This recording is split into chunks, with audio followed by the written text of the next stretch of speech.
সন্দেশখালীর একটি স্কুলে গিয়েছিলাম কবিতা পড়তে।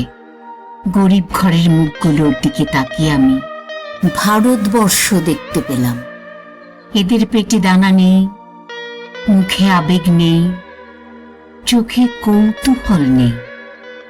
সকালে মার খেয়েছে, বিকেলে বাড়ি ফিরে আবার মার খাবে। এদেরকে আমি কবিতা শোনাবো? আমি এত বড় একটা অন্যায় করতে চলেছি।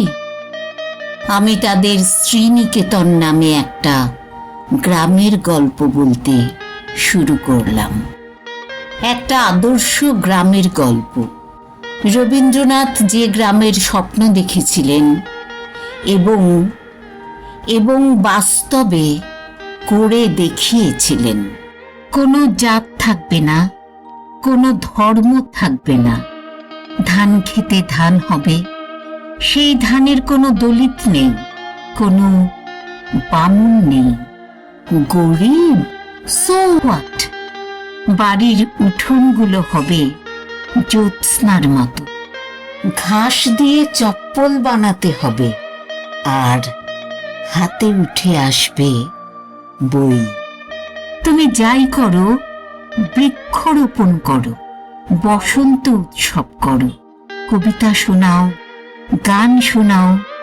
যদি তুমি তোমার দলে নিতে না পারো গ্রামকে, তাহলে তোমার উদযাপন ব্যর্থ।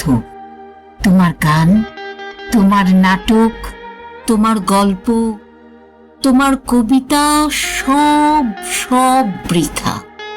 যদি তুমি ওদেরকে জড়িয়ে নিতে না পারো। এই একটি জায়গা যেখানে প্লেটো, অ্যারিস্টটল থেকে মার্কস, গান্ধী কেউই খুব একটা কিছু করে যেতে পারেননি।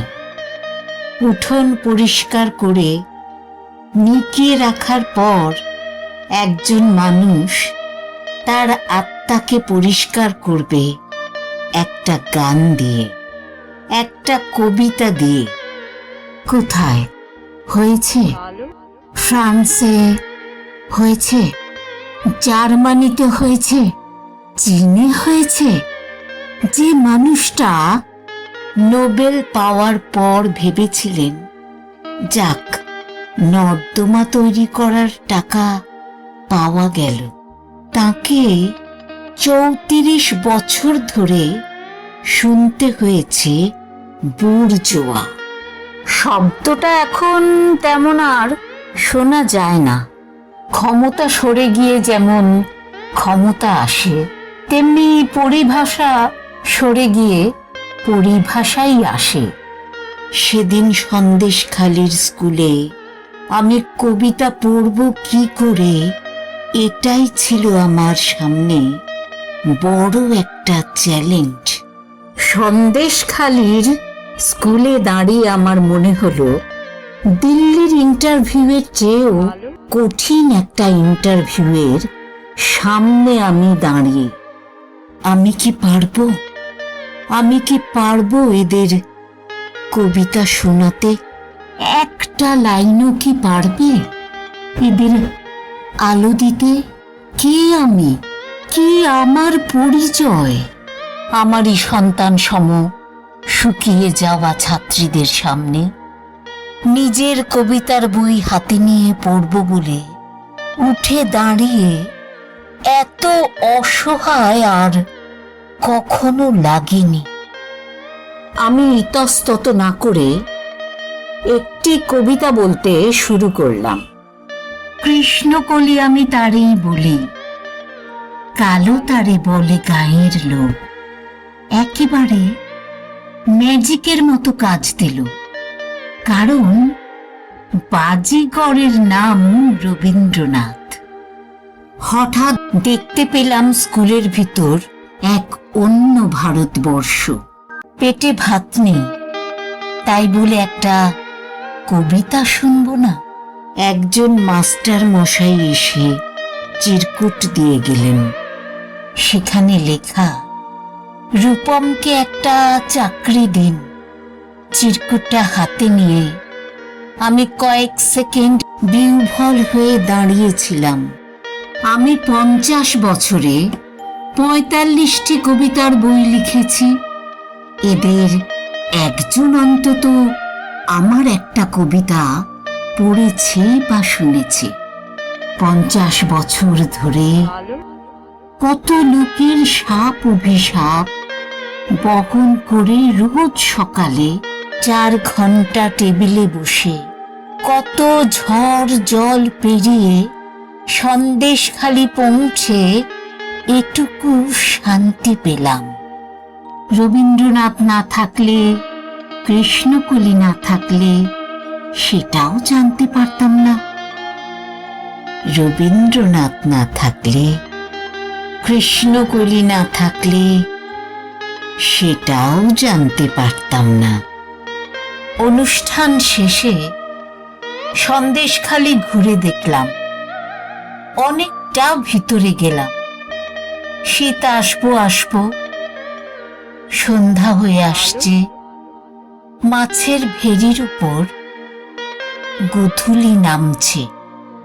গাছের নিচে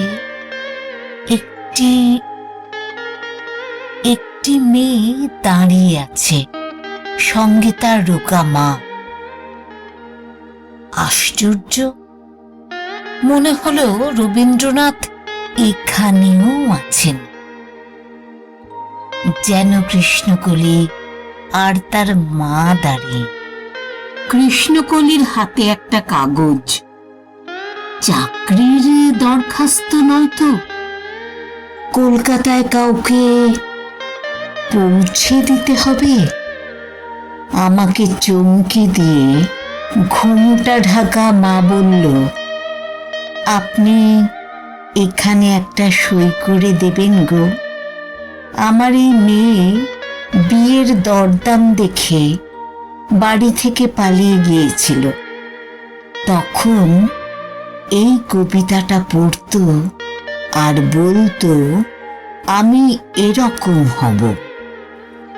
আমি জেরক্স করা কাগজটা হাতে নিয়ে দেখলাম কৃষ্ণকলি মাহাতো, এমএ পিএইচডি। কবিতাটা আমি লিখেছিলাম ঝাড়গ্রামের কৃষ্ণকলি মাহাতোকে নিয়ে, যার বাবার একটা হাত বোমায় উড়ে গিয়েছিল, যে কিনা হাটে গিয়ে বাবুই ঘাস বিক্রি করত আর বিশ্ববিদ্যালয়ে পড়ত।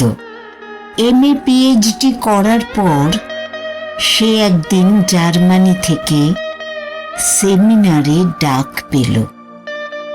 আমি জেরক্স কপিতে গোধূলির আলোয় সই করতে গিয়ে কাঁপছিলাম। মনে হলো এই সইটা করতে আমার সারা সন্ধ্যা লাগবে, সারা জীবন লাগবে। কোনো সই 50 বছরেও করা যায় না। রবীন্দ্রনাথ না থাকলে, কৃষ্ণকলি না থাকলে আমি কৃষ্ণকলি মাহাতোকে নিয়ে কবিতা লিখতে পারতাম না। সন্দেশখালি ছেড়ে আসার সময় ঘাড় ঘুরিয়ে পিছনে তাকালাম। অশ্রুবিন্দুর মতো দেখতে কৃষ্ণকলিকে। গাছের নিচে মনে হলো স্বপ্নের তাজমহল, যে তাজমহল কোনো শাহজাহান তৈরি করেননি, যে তাজমহলকে অশ্রুবিন্দু বলেছিলেন রবীন্দ্রনাথ।